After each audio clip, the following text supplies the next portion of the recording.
Nous abordons la 90e partie de notre sous-thème intitulé « Prends le relais ». Nous sommes toujours dans le grand thème qui n'est rien d'autre que soit éclairé. Voyez-vous, prendre le relais ne tourne pas seulement, il faut bien que je le précise parce que certaines personnes peuvent mal comprendre la direction de mon message ou de mon exhortation. Prendre le relais ne tourne pas forcément autour des finances. Prendre le relais ne tourne pas forcément autour du matériel. Prendre le relais ne tourne pas forcément autour du physique. Parce que au-delà de toutes ces différentes choses, au-delà de tous ces différents facteurs, il y a aussi le plan spirituel. Dans chaque famille, il peut y avoir ceux qui prennent le relais avec les finances. Certains peuvent prendre le relais avec le matériel, certains peuvent prendre le relais avec de manière financière, physique, etc. Tout dépend des moyens que le Seigneur permet à tout un chacun pour pouvoir sortir leurs parents ou encore leur vie de certaines situations, certaines réalités.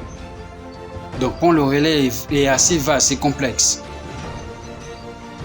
Et ce que j'aimerais faire comprendre ici, c'est que sur le spirituel, plusieurs personnes négligent apparemment. C'est le cas de lire parce que lorsqu'ils ne peuvent pas cotiser ou permettre à leur famille qui traverse une situation, lorsqu'ils ne peuvent pas apporter de l'aide financièrement ou matériellement, certaines personnes sont frustrées. Or, peut-être ce n'est pas dans cette direction qu'ils sont appelés à prendre le relais. Il y a certaines personnes qui peuvent prendre le relais sur le plan spirituel. Et donc la question que je me pose dans cette génération, combien peuvent intercéder pour leurs parents? Combien peuvent jeûner pour leurs parents? Combien peuvent prier pour leurs parents? Combien peuvent se lancer avec des prières, des jeûnes, avec violence et persistance? Parce que vous, au-delà du domaine physique, il y a aussi le domaine spirituel.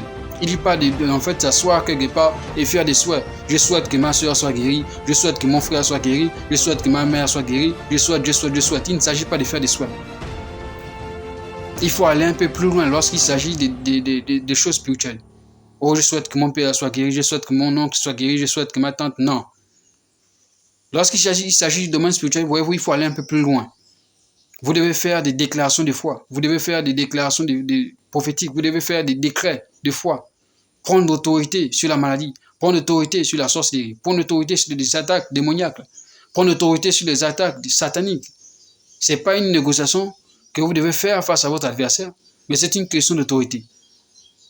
Vous ne devez pas donc vous lancer dans une forme de négociation pour votre propre santé. Vous ne pouvez pas négocier face à une maladie ou une attaque démoniaque pour votre propre santé. Vous ne pouvez pas négocier. C'est une question d'autorité. Prenons par exemple le cas d'Esther. Si Esther s'était lancée à négocier avec Aman, voyez-vous, son peuple allait mourir. Parce que la Bible nous explique clairement qu'Aman avait déjà, au préalable, décrété l'extermination du peuple ou encore des parents d'Esther. Et donc Esther s'est lancée dans un jeûne de 3 jours. Parce qu'il fallait quoi? Il fallait une attaque ou encore une réaction spirituelle pour vaincre une attaque physique. Esther s'est lancée dans le jeûne. La prière, le jeûne les avait aidés, les avait sortis de cette situation. Si David n'avait pas pris le relais pour son peuple face à Goliath, Israël allait certainement subir une défaite vraiment abyssale. Et donc, si Esther aussi n'avait pas pris le relais dans le jeûne et la prière pour son peuple, certainement son peuple aussi allait mourir. Donc, c'est à nous de prendre conscience de ces différentes réalités, que donc prendre le relais, ce n'est pas forcément les finances ou le matériel. Ça peut être aussi le domaine spirituel dans lequel Dieu vous appelle à prendre le relais. Et j'insiste sur ça. Parce que certaines personnes peuvent être vexées ou frustrées parce qu'ils n'ont pas pu participer à ceci ou cela de manière financière.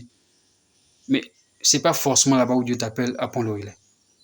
Évidemment, c'est aussi normal de participer à certaines choses. Mais il ne faut pas être vexé et frustré. Parce que si vous n'avez pas, vous n'avez pas. Vous ne pouvez pas donner ce que vous n'avez pas. Si vous n'avez pas une télé, vous ne pouvez pas donner la télé.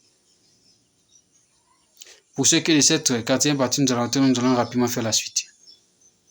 Face à face.